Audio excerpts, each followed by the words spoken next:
My dear children, and if you haven't noticed, today is a PD day. Our children are joining us for Jumu'ah Salat.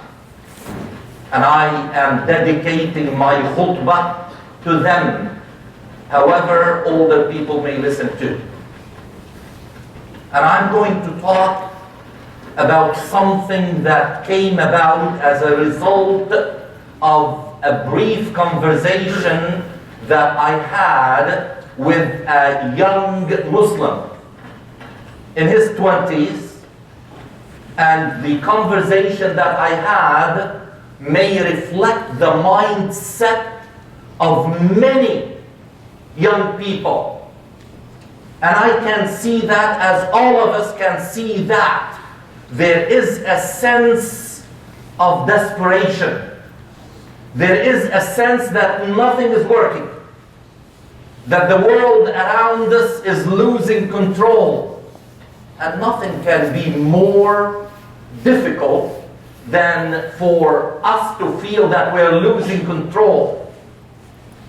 And I assure that young person that from an Islamic perspective, our Creator assured us that things will always be under control, even if He, Allah subhanahu wa ta'ala, has to come and resume that control to give it back to us to do what we are supposed to do as human beings. And we know that everything is under the control of Allah subhanahu wa ta'ala all the time, even if we don't see it, but it is. Therefore, I'm going to bring a message of hope to the young people, to tell them that things are not so bad after all. That we will be able to resume that control and bring things to where they're supposed to be, even if Allah subhanahu wa ta'ala will give us some assistance. And I'd like to talk about something that happened before all of the young people were born. But it is something that we are seeing today, and they know about it after the fact. They might not have known where things started. I want to talk about South Korea. You probably, in your schools, know that the top students in math are Korean students. You probably know that the top students for 20 years in a row in something called International Assessment of Educational Progress. For 20 years, the top students of International Assessment of Education Progress in mathematics and science are from Korea. And I want to tell you that there was a devastating war in Korea between 1950 and 1953. See, I told you, it's before all of you were born. 3 years. That resulted in dividing Korea into North Korea and South Korea. South Korea came out of the war in shambles. Nothing was working. Destruction everywhere. People were asking for help from other countries to buy food, to be able to live. And in a few decades, South Korea is where it is today. Today, South Korea is number 7 in the world in exporting goods and services. Number 7 in the world. It is number 15 in per capita income. It is number 12 in profitability from selling things. It is one of the best countries in its economy, internationally speaking. So what happened between 1953 and now? What happened is the following, and everybody agreed to that, and this is where I want all the young people to listen very carefully, because I want to talk to you. Listen what happened. What happened is that South Koreans believed firmly in what their religious leader, Confucius, taught them. And that is, life is not worth living unless it has two things attached to it: morality and knowledge. And you may say, but we heard that this is what Prophet Muhammad ﷺ taught us. You're right. You are right. You are right when you know that the first word that God revealed to Prophet Muhammad ﷺ, peace be upon him, is read. Start to get knowledge. And we know, as you know, that in the Quran there are so many verses, ayat. And by the way, you may hear me mention English words to things that you know in Arabic, and it's because of a beautiful surprise, because after Salat today, we have a young sister who will embrace Islam, inshallah. And that's why for her, I am mentioning things in Arabic and in English. So there are many verses in the Quran that talk about getting knowledge, absorbing knowledge, working on this knowledge, translating it into morality and into action in order to live our lives as Muslims. Now, South Koreans who followed what Confucius taught them, they started to take that very seriously. And schooling became their number one priority. It is normal for South Korean students in the elementary level, which is from grade 1 to grade 8, to study every day. Listen, children, listen. To study every day till 11 o'clock at night. 95% of students in South Korea finish high school. 95%. 86% of them finish university. And they go and work and they compete. To them, to get a B is not something they would consider. They all compete to get the highest of marks. And it's showing that there are results.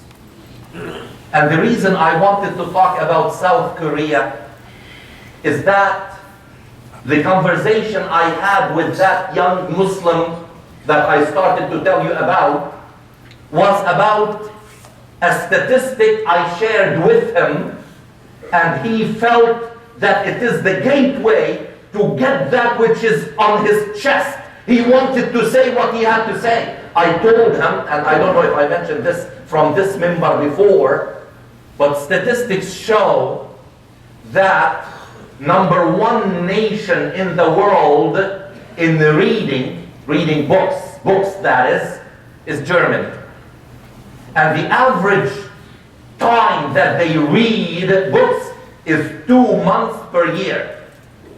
So every year they spend 2 months reading. And number 2 is Japan. And number 3 is Britain. Now we can go through the list, but what I really shared with this young person, and apparently what I told him added devastation to his state of devastation. I told them, and this is what the statistics show, Arabs, and we know that the majority of Arabs are Muslim. Arabs who were told through the final messenger to humanity, Muhammad sallallahu alaihi wasallam, to read, iqra, read. Statistics show, the same statistics, that Arabs read 7 minutes per year. 7 minutes per year. And I hesitate to listen or to read the statistics that show how much they play electronic games per year. Now, if they read 7 minutes per year, it means that the Quran is not at the top of their reading list. When they are supposed to read it and study it and answer it, and they try to find the questions and answers in the Quran. Now he told me, no wonder. If we look at what's happening on the other side of the Atlantic, we find that everything is in shambles. Because people do not read.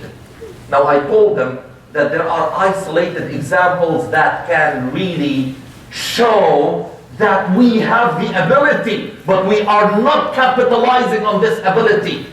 Lately, we heard of a young Lebanese young person who excelled in math to the point that you can give him any 2 numbers. It doesn't matter how many digits to multiply, and he will just basically give you the answer just like that.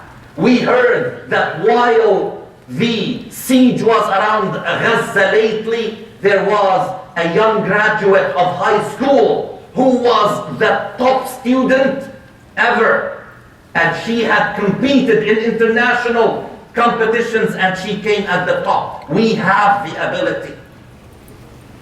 But having the ability does not solve the problem. And that's why I'm talking to the young people today. Because I know among you, you have great abilities, but we really need to translate the ability into action so that people can see. Now I want now to go to the Quran very quickly. Time does not allow us to get things in detail. But the Quran, the first year of starting the revelation to Prophet Muhammad sallallahu alaihi wasallam, Allah subhanahu wa ta'ala revealed a surah that we all love to, shall I say read? Yes, I will say read, even though I said we read very little. We love to read it. It's Surah Al-Qiyamah. Very early. It was the first year of revelation. And we know that better than give a good answer to a question is to know how to ask a good question. And Allah subhanahu wa ta'ala in the beginning, instead of giving us good answers to what we are asking, He started in Surah Al-Qiyamah to ask those good questions, to teach us how to ask. Because we know that the best scientists are those who know how to ask a good question so that they can find a good answer. So Allah subhanahu wa ta'ala at the end of Surah Al-Qiyamah that we love to read asked a few, 3 actually, very good questions. And He started that by saying, أَيَحْسَبُ الْإِنسَانُ أَن يُتْرَكَ سُدًى. Did humans think that they are going to be left just to be useless? The word suda, according to the Arabic tongue at the time of revelation, was used in association with she-camels that have given so many births and they have given so much milk, and now they are so old that they cannot be used anymore for anything. So they are let go on their own to graze until they die.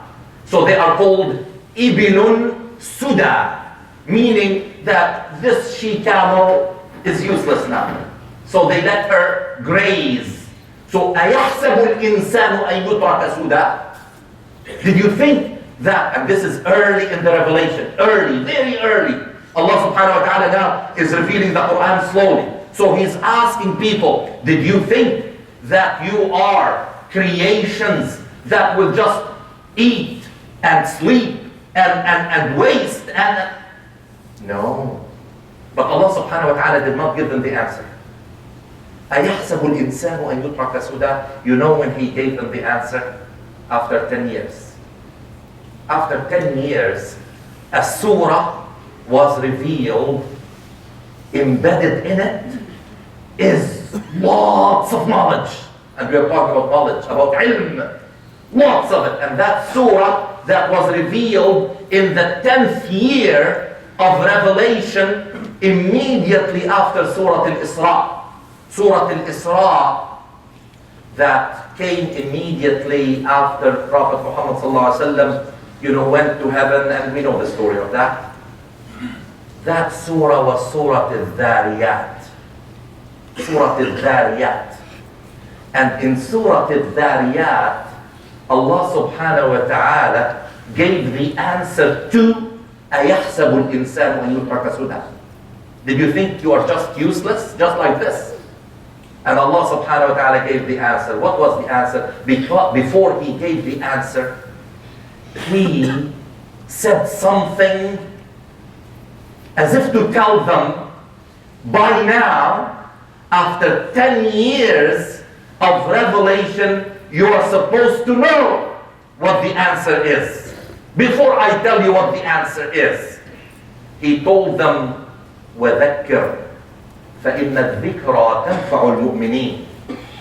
O Muhammad, remind them, the past 10 years, how they were able to understand the purpose of their existence without telling them yet, because immediately after, remind them, because a reminder will benefit the believers, not anybody else. The believers, immediately he said, وَمَا خَلَقْتُ الْجِنَّ وَالْإِنسَ إِلَّا لِيَعْبُدُونَ. This is the answer to the good question. Did they think that they are created for what purpose? So Allah subhanahu wa ta'ala said that after that, remind them, because now I'll tell you what the answer is. After 10 years, the purpose of your creation is to establish ibadah. But you have exercised ibadah. How did you exercise it? How did you, Abu Bakr, Umar, Abdul Rahman, Ali, how did you live your lives in the last 10 years? They knew, indeed, based on what we have learned, we were worshipping Allah subhanahu wa ta'ala based on this knowledge. Based on this knowledge. Now, I go back so that the young people would say, you lost us, I'm sorry. And I know I might have lost those young ones, but I'm coming back to you right now. So listen to me. Allah subhanahu wa ta'ala in Surah Al-Dhariyat started by what classically has been explained by the Mufassirin as things they could see, certain phenomena. وَالذَّارِيَاتِ ذَرْوًا فَالْحَامِلَاتِ وِقْرًا فَالْجَارِيَاتِ يُسْرًا فَالْمُقَسِّمَاتِ أَمْرًا. So they said الذَّارِيَات are the winds, and the hamilat are the clouds. The jariyat are the ships, vessels in the sea. Muqassimat are the angels that because this is their experience. However, the Quran opens its horizons for interpretations, for understanding. Because these dhariyat, I loved lately a person who understood it. He said, ad-dhariyat are nuclei of ideas. Young people may have an idea that they want to explore. These are ad-dhariyat. And al-hamilat, this is how they talk about them. Al-jariyat, this is how they experiment with them to find out something. Al-muqassimat, this is how they translate their results into things that people can benefit from. And then Allah subhanahu wa ta'ala told us stories about Prophet Ibrahim, then Musa, then Ad, then Thamud, then Noah. And he did not tell us those stories just like this to entertain us. He told us something about Prophet Ibrahim, even though Prophet Noah in time came before him. But he told us first about Prophet Ibrahim. He told us how the angels came to him. He did not have children for 83 years. And now the angels came and they gave him glad tidings.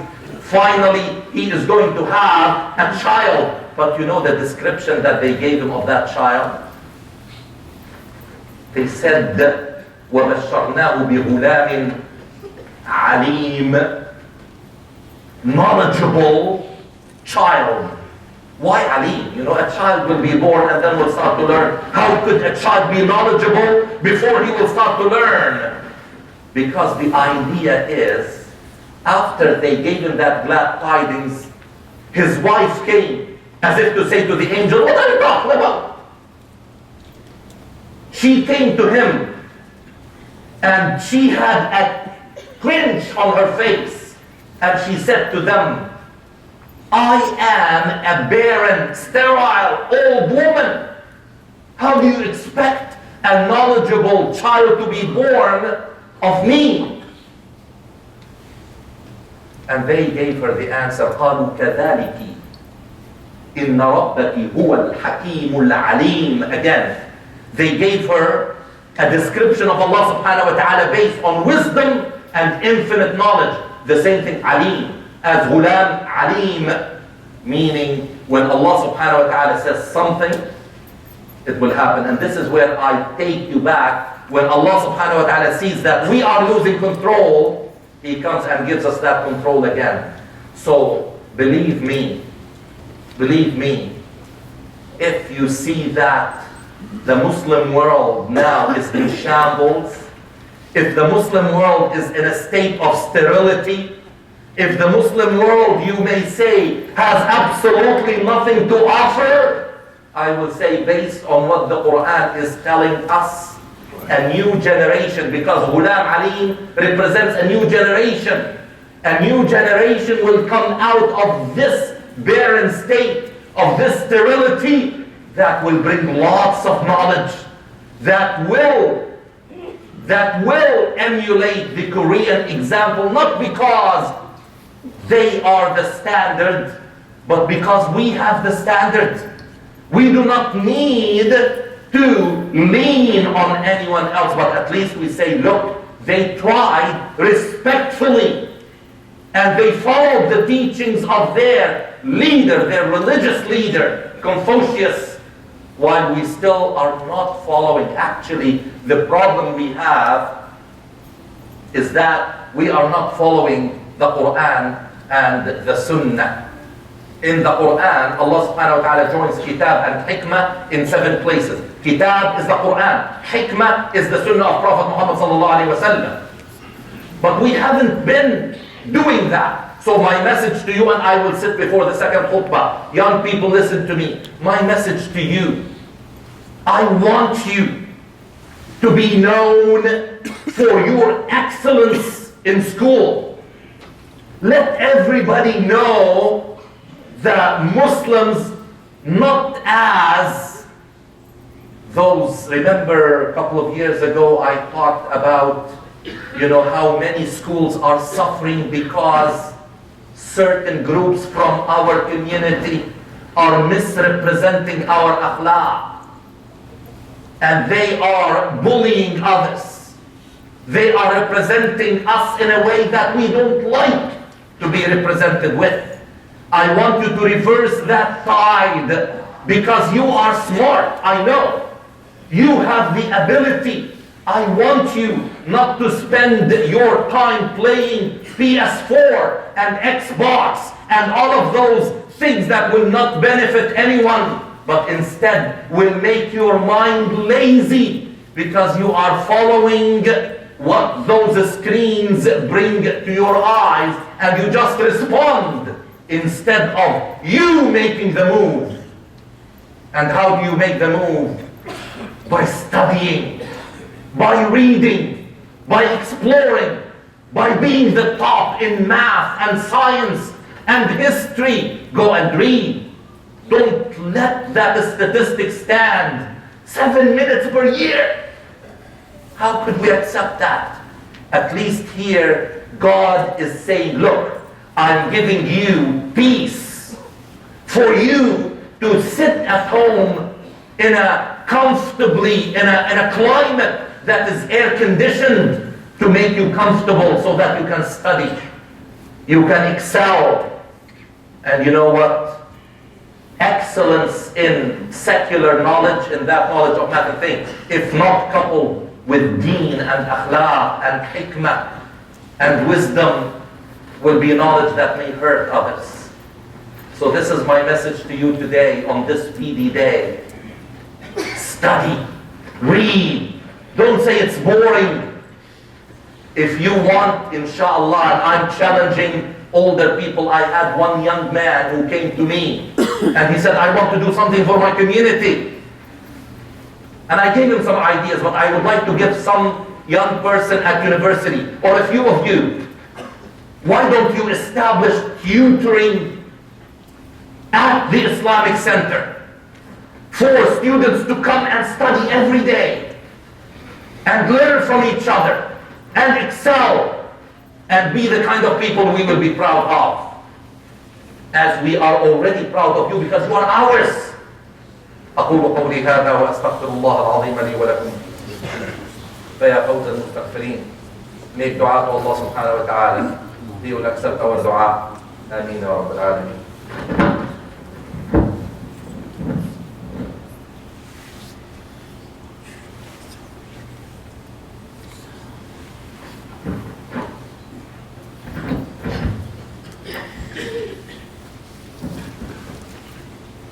الحمد لله وأشهد أن لا إله إلا الله والصلاة والسلام على رسول الله وعلى آله وصحبه ومن والاه. رب اشرح لي صدري ويسر لي أمري واحلل عقدة من لساني يفقهوا قولي. Once again, my dear children, brothers, sisters, now I will address the brothers and the sisters, the parents, the older brothers, the older sisters. You know, if we are struggling through our generational time, if we are looking right and left and we are bewildered, we are finding it difficult to deal with this and that and this and that, we have a resource that, if developed properly, is guaranteed, with Allah's permission, to make a difference. So why don't we work on it? Why don't we start to do something for those children? And I know there are programs at the center. I know there are programs at the London Muslim Mosque. I know there are programs with MAC. I know London community is one of the most active communities anywhere in Canada. I know that. But there's still that one image that we need to correct. And please, I feel inappropriate, but I have to mention it. Inappropriate to mention this from the minbar. I was very embarrassed when I got the news of staff working with the Salvation Army starting to distribute food baskets and toys in the Christmas season. That staff said to me that most of the people who showed up the first day we started the program had the scarf on, were Muslims. Why? We don't celebrate Christmas. And on Eid Day, during Ramadan, we have programs that we benefit from. Why do we want to tarnish this image? Because people know we are already trying to improve our image. I tell you, please, if you know somebody who is going and tell them, no, this is not for us. Instead, I ask you, as a result of hearing this, I invite you to please contact the Salvation Army. Tell them, can I contribute towards a few food baskets that we can share with our Christian neighbors?